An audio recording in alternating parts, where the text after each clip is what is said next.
చంద్రబాబు గారి 100 రోజులు పరిపాలన. 100 రోజుల్లో చంద్రబాబు గారు ఏమి చేశారు అంటే, శిశుపాలుడు తప్పులు లెక్కబెట్టినట్టు జగన్మోహన్ రెడ్డి గారి తప్పులను, అవినీతిని, దోపిడీని శ్వేతపత్రాల్లాగా చూపించారు. వైఎస్ఆర్ గారి పేరును ఎక్కడ వీలైతే అక్కడ తొలగించారు. వైఎస్ఆర్ గారి విగ్రహాలను ధ్వంసం చేశారు. మరి చంద్రబాబు గారు హామీల విషయంలో ఏం చేశారు అంటే 0 అనే చెప్పాలి. కూటమి సర్కార్ ఈ 100 రోజుల పరిపాలన ఎలా ఉంది అని చూసుకుంటే 100కి 0 అనే చెప్పాలి. ఎందుకంటే వాళ్ళు అత్యధికంగా బ్యాంక్ చేసిన వాగ్దానాలు సూపర్ 6, చంద్రబాబు గారి సూపర్ 6. చంద్రబాబు గారు చెప్పిన మాట 100 రోజుల్లో మేము రాష్ట్రాన్ని గాడిలో పెడతాము, 100 రోజుల్లో మేము పక్కా యాక్షన్ ప్లాన్, 100 రోజుల్లోనే మేము అద్భుతాలు చేస్తామని చెప్పిన చంద్రబాబు గారు 100 రోజులు దాటిపోయినా కూడా ఇప్పటి వరకు సూపర్ 6 లో ఒక్క వాగ్దానం కూడా ఇంతవరకు అమలు కాలేదు. ఎందుకు సార్ అని అడుగుతున్నాం. మోడీ గారి డైరెక్షన్ లో చంద్రబాబు గారి 100 రోజుల సినిమా అటర్ ఫ్లాప్. ఎవరు కూడా 100 రోజుల్లోనే అన్ని హామీలు అమలు చేయాలి అని మేము కూడా అంటం లేదు. కానీ ఒక మోసపూరిత ప్రభుత్వాన్ని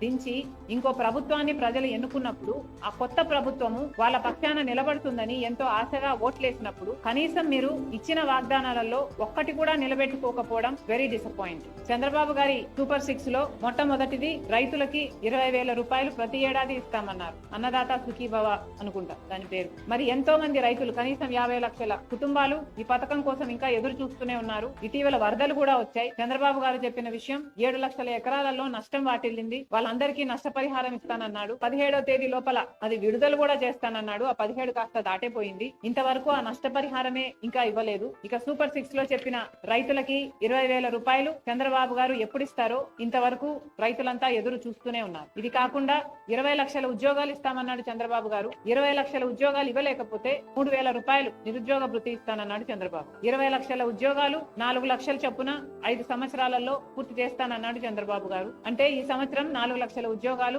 చూపించాల్సింది చంద్రబాబు గారు. కానీ ఇచ్చింది 16,000 ఉద్యోగాలకు మాత్రమే. మిగతా ఉద్యోగాలు ఎలా ఇస్తున్నారు, దాని ప్రణాళిక ఏమిటి? కోచింగ్ల కోసం తయారయ్యే బిడ్డలు ఎంతో మంది ఉన్నారు. లక్షలలో ఈ బిడ్డలంతా ఎదురు చూస్తున్నారు వాళ్ళకు ఉద్యోగాలు వస్తాయి అని. లేకపోతే ఉద్యోగాలు రాకపోతే కనీసం 3,000 రూపాయలు నిరుద్యోగ భృతి మీరు ఇస్తామన్నారు. అది ఎప్పుడు ఇస్తారో దాని కార్యాచరణ ఏది ప్రకటించలేదు. మీరు గత టర్మ్ చూసి తీసుకున్న 2014లో చంద్రబాబు గారు ముఖ్యమంత్రి అయినప్పుడు 2,000 రూపాయలు నిరుద్యోగ భృతి అని అప్పుడు కూడా చెప్పారు. కానీ అది గాలి కొట్టుకోపోయింది. ఈసారి కూడా నిరుద్యోగ భృతి 3,000 రూపాయలని మీరు మేనిఫెస్టోలో చెప్పారు. ఇది కూడా కొట్టుకోపోతుందో ఏమో అని మా ఆందోళన. ఇది కాకుండా తల్లికి వందనం అనే స్కీమ్ కింద ప్రతి బిడ్డకు, తల్లికి ఎంతమంది బిడ్డలు ఉంటే అంతమంది బిడ్డలకు, చంద్రబాబు గారి మాటల్లో చెప్పాలంటే ఒకరైతే ఒకరికి, ఇద్దరైతే ఇద్దరికి, ముగ్గురైతే ముగ్గురికి, నలుగురైతే ఏకంగా 60,000 రూపాయలు అని చెప్పారు చంద్రబాబు. తల్లికి వందనం పథకం ఏమైంది? తల్లికి బిడ్డలకి పంగనామాలు పెట్టే కార్యక్రమం ఏమైనా చేస్తున్నారా? స్కూల్ ఫీజులు కట్టుకునే సమయం అయిపోయింది. మరి ఎప్పుడు చంద్రబాబు గారు దీన్ని అమలు చేస్తారో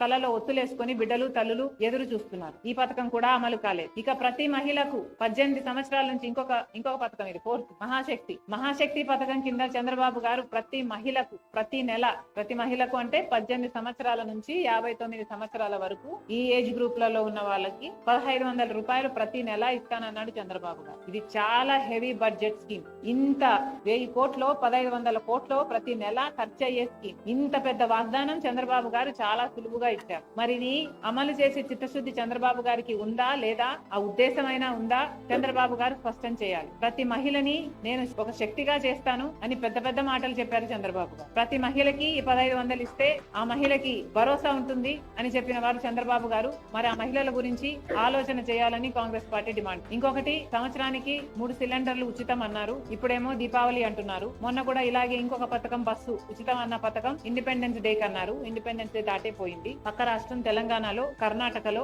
వాగ్దానం చేసింది కాంగ్రెస్ పార్టీ. ఉచిత బస్సు వాగ్దానం నిలబెట్టుకుంది. మరి అక్కడ రోజుల్లోనే, వారం గడవక ముందే పక్క రాష్ట్రంలో అమలు చేయగలిగినప్పుడు మరి చంద్రబాబు గారికి ఇక్కడ ఇంత చిన్న స్కీము, ఒక 250 కోట్లు చేస్తుందేమో ఇది, ఇంత చిన్న స్కీము అమలు చేయడానికి కూడా 100 రోజులు సరిపోలేదు చంద్రబాబు గారు. ఒక మహిళ బస్సు ఎక్కితే ఆ బస్సు ఎక్కిన మహిళకు ఉచితం ఇవ్వడానికి ఇబ్బంది ఏమిటో, దీనికి ప్రణాళిక ఏమిటో మాకైతే అర్థం కావటం లేదు. కొత్త బస్సులు వేస్తారు అంటే మహిళా బస్సు అని సెపరేట్ గా పెడతారా? ఏమిటి మీ ఉద్దేశం? ఎక్కిన వాళ్ళకు ఉచితం ఇస్తామన్నారు, ఉచితం ఇయ్యొచ్చు కదా. ఎందుకంటే ఇది మహిళల భద్రతకు సంబంధించిన విషయం. పక్క రాష్ట్రంలో ఇంతకు ముందు 35 లక్షల మంది మహిళలు బస్సు ఎక్కుతుంటే ఈ పథకం వచ్చిన తర్వాత 50 లక్షల మందికి అది పెరిగింది. అంటే ఎంత మహిళలు వాళ్ళ భద్రత ఉంది కాబట్టే ఈ మార్గాన్ని ఎంచుకుంటున్నారు అంటే ప్రభుత్వం ఆలోచన చేయాలి. ఇది మంచి పథకం కాదు కాబట్టే మహిళల కోసం కాంగ్రెస్ పార్టీ డిమాండ్ చేస్తున్నారు. ఈ మధ్య చంద్రబాబు గారు చెప్తున్న విషయం, ఏ పథకం అమలు కాలేదు అని చెప్పినా కూడా చంద్రబాబు గారు డబ్బులు లేవు, రాష్ట్రం పరిస్థితి బాగోలేదు అని తరచూ వింటున్నాం. కానీ చంద్రబాబు గారు, మీకు తెలుసు రాష్ట్రం పరిస్థితి,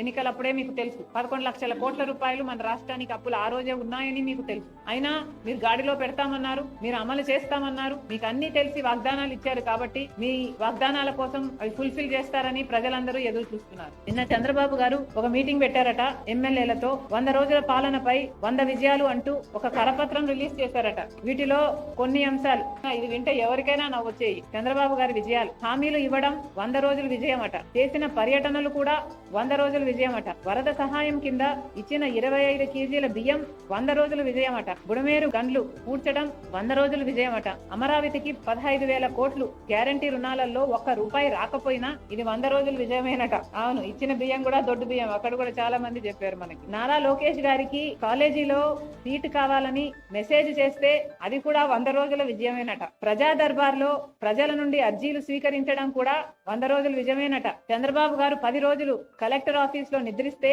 అది 100 రోజుల విజయమేనట. సౌదీ అరేబియా నుంచి ఒక తెలుగు కుటుంబాన్ని తిరిగి స్వస్థలానికి రప్పిస్తే అది 100 రోజుల విజయమేనట. విశాఖ స్టీల్ లో కేంద్ర మంత్రి పర్యటిస్తే అది కూడా 100 రోజుల విజయమేనట. గత ప్రభుత్వం అమలు చేసిన పథకాల పేర్లు మార్చడం కూడా 100 రోజుల విజయమేనట. చంద్రబాబు గారికి నేను గుర్తు చేయాల్సిన అవసరం లేదనుకుంటా. ముఖ్యమంత్రిగా చంద్రబాబు గారికి ఎన్నో బాధ్యతలు. ఆ బాధ్యతలన్నీ మీరు విజయాలనుకుంటే మేము చెప్పగలిగింది ఏమీ లేదు.